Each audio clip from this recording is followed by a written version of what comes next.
I'm going to give you a little sneak peek into today's episode so you can prepare yourself for the awesomeness that's about to occur. And I think that we need to shift the narrative and show that actually there's always been people who have stood up for justice and have always looked at things and said, actually, no, that's not how it should be.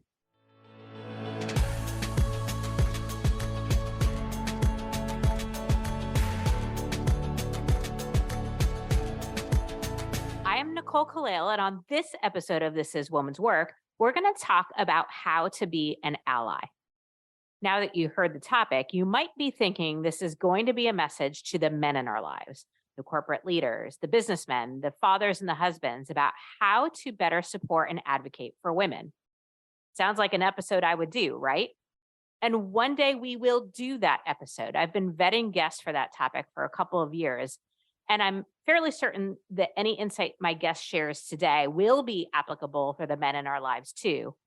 But this message isn't about men being allies to women. That's not the allyship we're talking about here. Today, we're going to talk specifically about being an ally to Black women. And since about 90% of our listeners are women, I'm talking mostly about women being allies to Black women. Because in my opinion, there isn't a group of women who have the right to demand it more. And I'm so tired of constantly letting them down.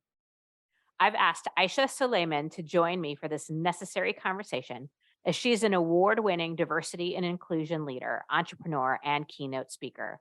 Her company, The Inclusive Culture, helps organizations build a sense of community by empowering their employee resource groups and encouraging allyship in the workplace. Recognized as an Empower 100 Ethnic Minority Future Leaders in 2020, Aisha has worked with renowned global brands like Amazon and IPG Media Brands.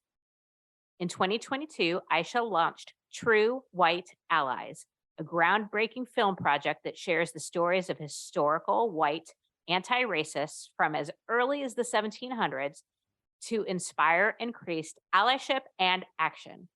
Aisha, thank you for being here to discuss how we can be better allies to Black women. I'd love to start by talking about your films, True White Allies, and how the characters are powerful role models for what it means to be an ally. Yeah, so this all started in 2020. So then I was still working at Amazon. I was leading the Black Employee Network. And in the UK, we kind of had our own reckoning. So when George Floyd was murdered, worldwide protests. But then in the UK, the conversation was, hey, it's not just in the US. You also have problems here with racial inequality.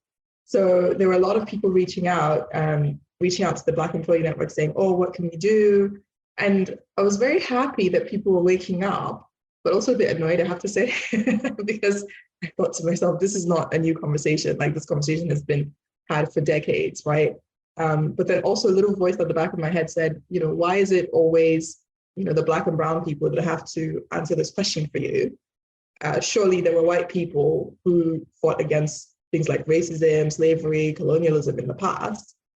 And then I thought about it and I was like, oh, actually, I don't really know a lot of them. So I love to research things. So then I went down this rabbit hole and I thought, okay, let me find the white people then who was fighting against slavery. And I actually found quite a lot of people. And it was very interesting to see that even back then, so if we take the UK, for example, there was something that was called gradual abolition. So gradual abolition meant that even after they ended slavery, they said, oh, we'll just make you apprentices for a couple of years. The idea was they were teaching the enslaved people how to be free, right?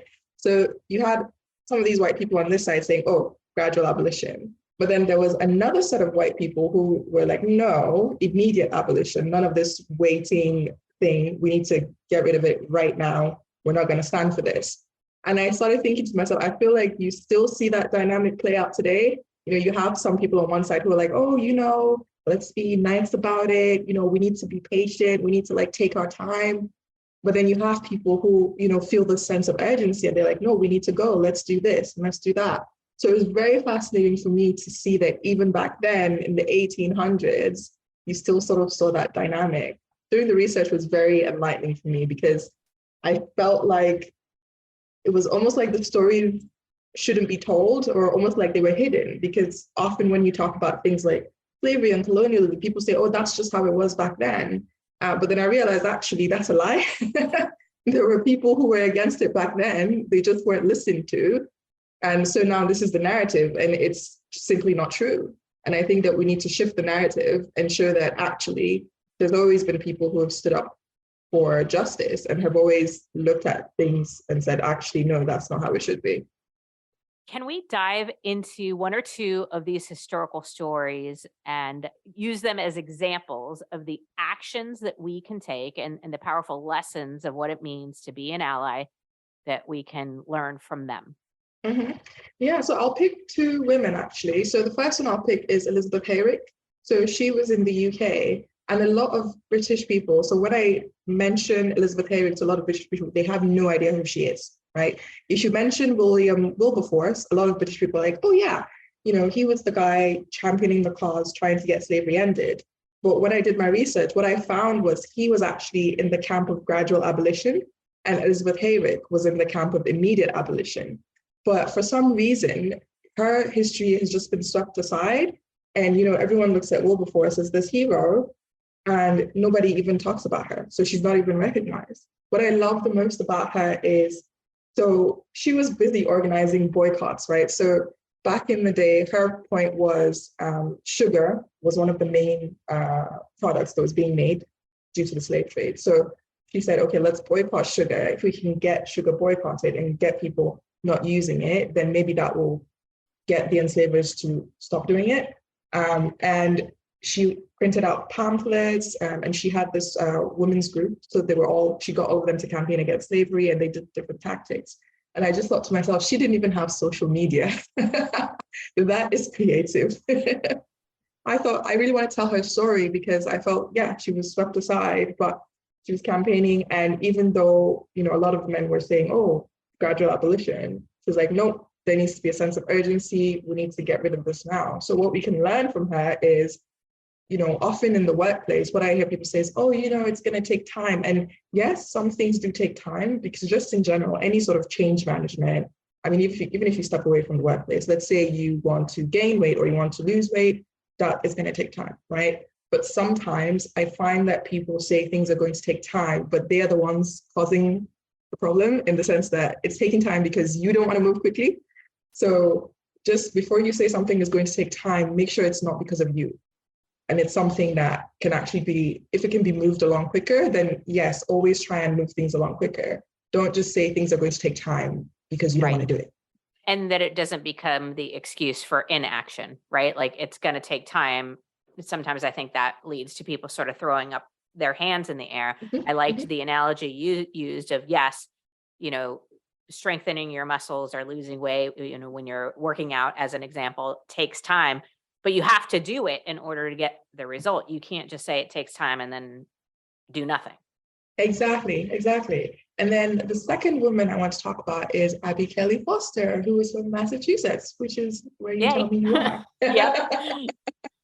And so, yeah, she was also someone else that I thought was really fantastic, because one of her quotes, and then when I saw it, I just loved it. She said, I rejoice to be identified with the despised people of color. If they are to be despised, so ought their advocates to be. Because that to me is basically an ally, right? So it's not about centering yourself, and you're just aligning yourself and saying, hey, even if I'm going to face backlash for this, even if I'm going to miss something, this is what I think is the right way to do things. And that's what she did. So the other thing as well is she also had a husband, and they had a farm, and her farm was actually a stop on the Underground Railroad. So again, it's not just talking, it was also acting. So she used her property. So now it's things like using your wealth, whether it's making donations, whether it's supporting nonprofit organizations. So she actually used her assets to further the cause. And the other thing is, she didn't just believe in what I call baby equality. So back in that time, there was a time that, so I think this was when Black men got the right to vote, because Black men got the right to vote in the US before white women did. And some of the other feminists at the time So they resorted to using racist statements. So saying things like, oh, how dare, Black men get the right to vote before us and all of this stuff. And she didn't do that. So I feel like she's someone who understood the importance of intersectionality. I mean, ideally, yes, everyone got the right to vote at the same time, but she sort of didn't put down the fact that, oh, Black men got the right to vote, and didn't resort to racism to campaign for women's rights.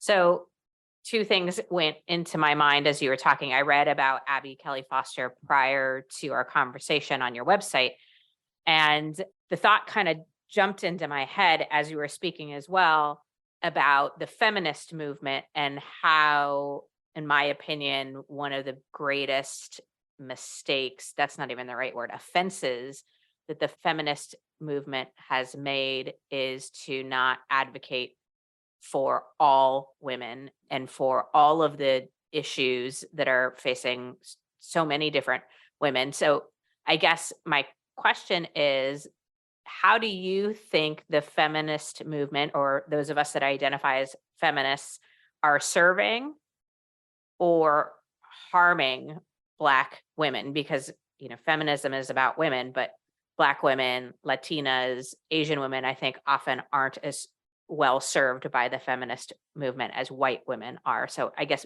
long-winded way of asking your opinion on that. Yeah, absolutely. So it's things like not acknowledging racism as a feminist issue, because to me, it's exactly as you said, it's about what are women's issues, right? So if you look at that, it's things like racism, there's also classism, and then there's also women with disabilities, right? Because if someone has a disability and then they're a woman, that then compounds, the challenges that they face. So it's this lack of understanding intersectionality, that someone is not just a woman. It's like you can be a woman, you can be Black, you can have a disability, you can even be trans as well, right? Mm-hmm. So it's that whole thing of, oh, just gender. And what you found was, I would say prior to 2020, a lot of companies would say, oh, we're focusing on women. But what you would notice is their idea of what a woman was very, very narrow, right? And it wasn't acknowledging all of these different intersectionalities. And so it can be quite frustrating. And another thing that happens in the workplace is often you see women's ERGs, so women's employee resource groups, they'll say, oh, how can we engage Black women and women of color? They don't show up to the events. Maybe if there's an Asian ERG, oh, they're only going to that ERG. Or if there's a Black ERG, oh, all the Black women are joining the Black ERG. Yeah, because those ERGs are talking about their problems, right? Mm-hmm. So if you're not talking about the issues and you're only focusing on what matters to you, then that's what's going to alienate those groups. Okay, that leads right into the next thing I wanted to talk about that you've already mentioned a couple times, and that's intersectionality. The way I have it in my mind is that none of us are just one thing. We identify in so many different ways and facets of our lives, whether it be gender, race, religion, social class, sexual orientation, or so many other ways. What does intersectionality mean, and what's at play specifically for Black women? Yeah, it's exactly what you said. So no one is just one thing. So people are many different things. And when you're looking at things like tackling societal inequality, you have to look at the broader picture and think about how all of these isms intersect in order to be able to create a solution that could benefit everyone, right? There's a really good talk on this, The Urgency of Intersectionality by Kimberly Crenshaw. So she did a TED talk on this, and she did a really interesting experiment where she asked everyone to get up, and she mentioned names of Black men who had been killed by the police in the US. And a lot of people recognized the names. And then she said, okay, she mentioned some Black women, and people just kept sitting down. And by the time she was done mentioning all the names, there was barely anyone still standing up. So the people who were standing up were the ones who actually recognized the names of the Black women. So even within the Black community, that's something that happens. Often, I say to people, when we say Black Lives Matter, we're not talking about straight Black men. But for some people, they do basically center men, because I feel like in general, society tends to center men. So it's something that also happens within the Black community. So it's looking at actually all of those different groups. What are the issues that they face in order to come up with a solution that is all encompassing? So yeah, intersectionality, as you said perfectly, is people are not just one thing, so you can't create one solution to fit everyone. Something you said earlier aligns with my experience in the work that I've done with corporations or women's ERGs or women's events and organizations. I found that the Black women who attend identify more closely and strongly with being Black over being women. It sounds like, in large part, that is because of what you said earlier, that when they attend these types of events, they're not focused, or we're not focused on the issues most relevant to them.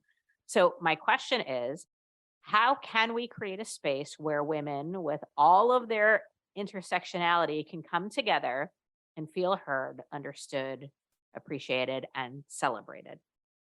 I would say ask and listen, right? So again, if we go to the workplace, what you often find is with, let's say, women's ERGs, they'll organize an event like a panel, and it'll be like 4 people and there's no Black women. So how can you say that this is a panel for women? It's like, okay, but everyone is of the same background. So automatically you just switch off. And this was something that I've noticed across different workplaces. You know, you get the invite, you look through, there's no Black women. So although you're telling me this is for women, where's the representation?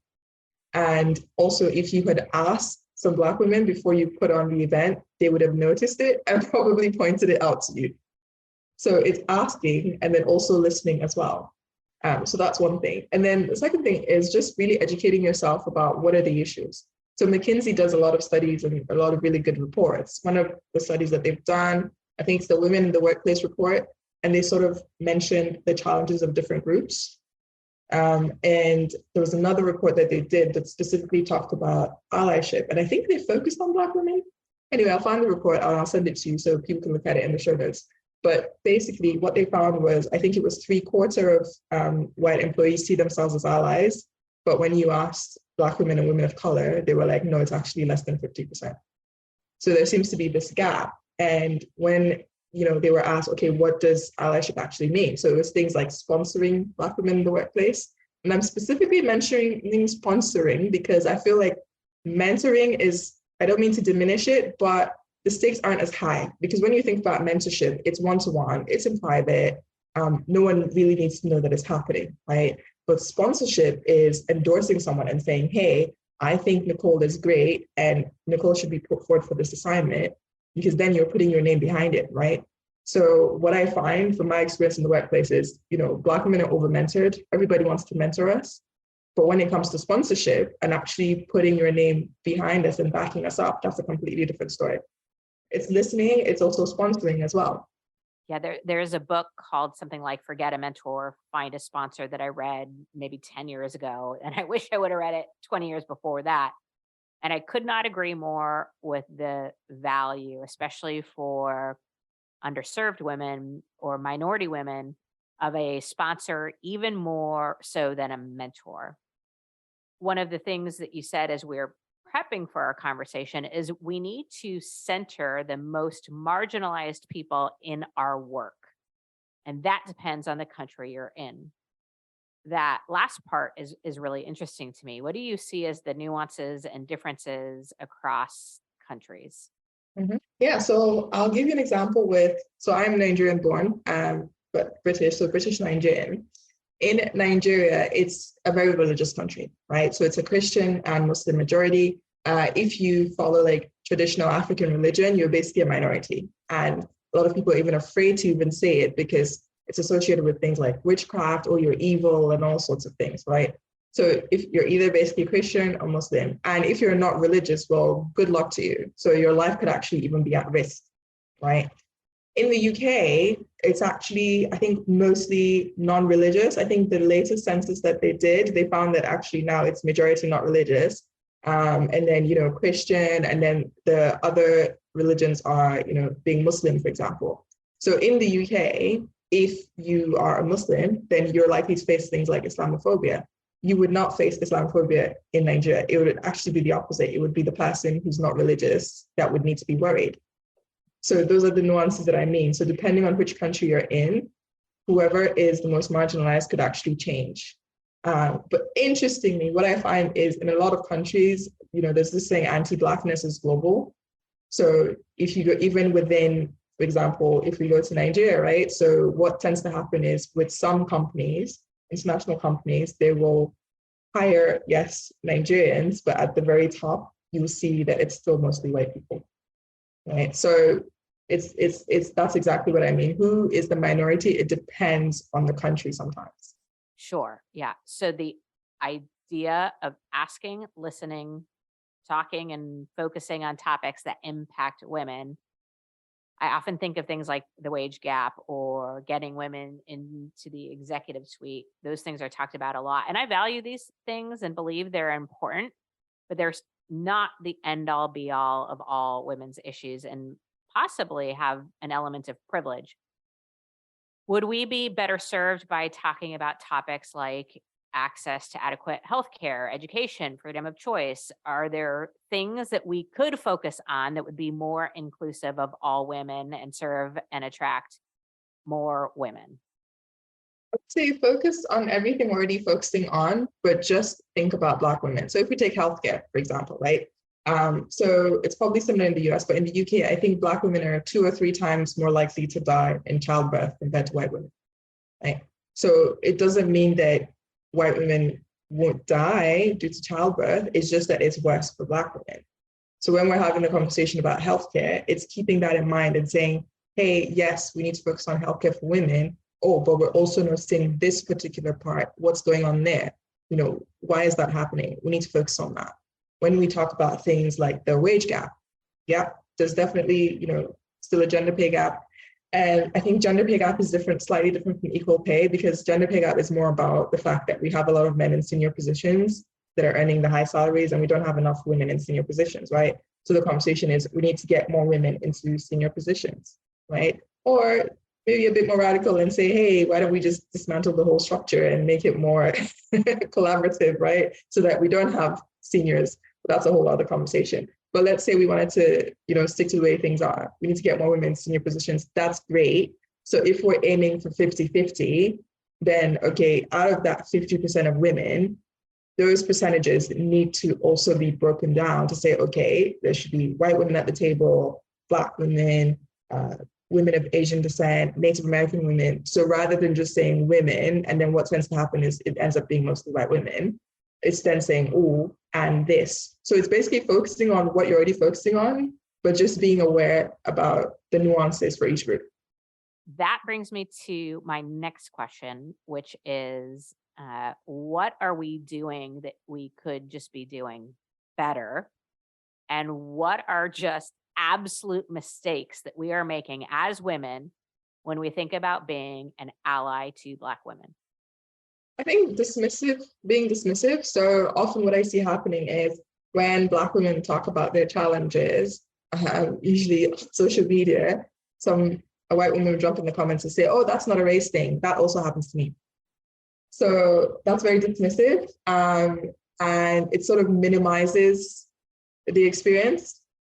So definitely not doing that, because I feel like it's also in a way centering yourself, because if someone is talking about their experience, jumping in and saying, oh, it's not a race thing, it also happens to me. Question is, how would you know it's not a race thing? Because you're not Black and you're not a person of color. So actually, how would you know that it's not a race thing? So just being dismissive, and perhaps it also being defensive as well. So if, for example, you've been called in or out, as in, okay, you've done this thing and, this thing that you've done is racist, not necessarily you're a racist, this thing that you've done is racist, then saying things like, oh, I'm not a racist, look at all the things I've done for Black people. Then it then begs the question, is it genuine what you've done, or have you done it because you wanted to sort of pat yourself on the back? So just being very, very reflective. So if you're called in or out, just reflect, think about it and say, okay, let me think about how I can do better. And part of that is letting go of ego, because it's that whole thing of I want to be perfect. And a lot of women, we struggle with perfectionism, right? Always wanting to be the good school girl and get everything right. And if you make a mistake, oh goodness, God help everyone around you. Right. So it's part of it is that. So it's letting go of that ego and letting go of this need to be perfect, and just understanding that you're going to mess up and it's fine. It's all about how do you respond when you mess up? Do you sort of get defensive? Do you throw your toys and say, oh, I'm not going to bother with this. It's just so difficult. Or do you rise up to the occasion and say, actually, yeah, I did mess up.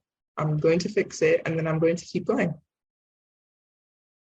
I'm curious your opinion about social media as it relates to action of being an ally. I see often and have done myself where something horrific and as you said, unfortunately not new, Mhm. but it will be a big thing like George Floyd, or I mean, there's so many things. And all of a sudden, white women will post and share on social media. Helpful, hurtful? Do you see that as action? I'm curious your thoughts.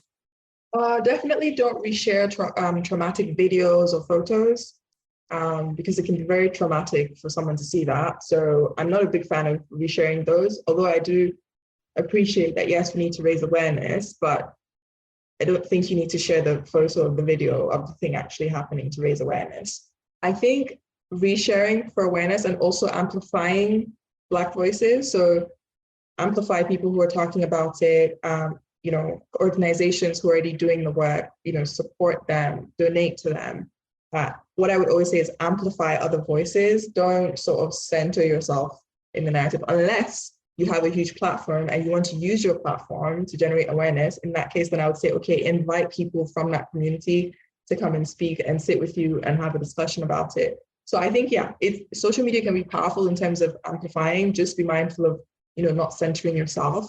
And the other thing I would say is it shouldn't just be social media, and it doesn't always have to be like an elaborate thing. So I think that when people think about how they can be an ally, they think that they need to start something new. But what I say is, why don't you sort of audit your life, look at everything that you're already doing, and think about how you can be more supportive of the Black community. So like if you have a business, for example, okay, who are your suppliers? Can some of your suppliers be Black-owned businesses? Who's helping you in terms of like your freelancers? So if you hire freelancers, can you ensure that you're hiring freelancers from the Black community? If you are an angel investor, how can you invest in Black creators, Black business owners? So it doesn't always have to be you going off and starting something new. You could just audit your life and look at the things that you're already doing. Oh, if you listen to podcasts, some of the podcasts, they have Patreons. Okay, can you support some of those? Even in terms of the content you consume. So what films are you watching? What kind of music are you listening to? What concerts are you going to? So people often think it has to be like a big elaborate thing and it needs to be separate, but just look at your life and think about ways that you can embed it. And I think is what actually makes it long term. Yep. Thank you, Aisha.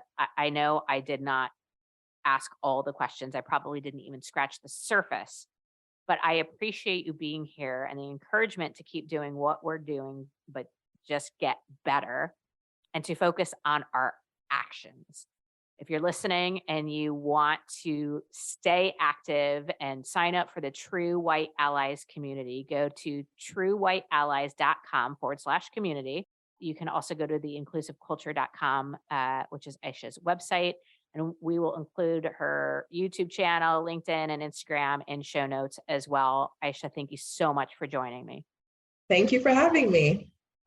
I have a strong belief that we can't make any real lasting progress as women if all women aren't considered, included, and advocated for. As Aisha said, it will require letting go of ego and perfectionism. We will mess up, but it's about how we respond and how we learn when we do. And thank goodness for that, because that approach will work with just about anything that matters to us. Ego and perfectionism really won't help us create anything of value. Let's think about the intersectionality that exists when we bring women together and ask ourselves, are we asking about what matters most? Are we listening to the answers?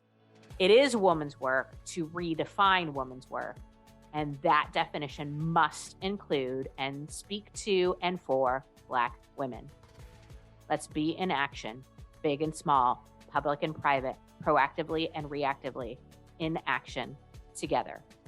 Being an ally Now that is woman's work.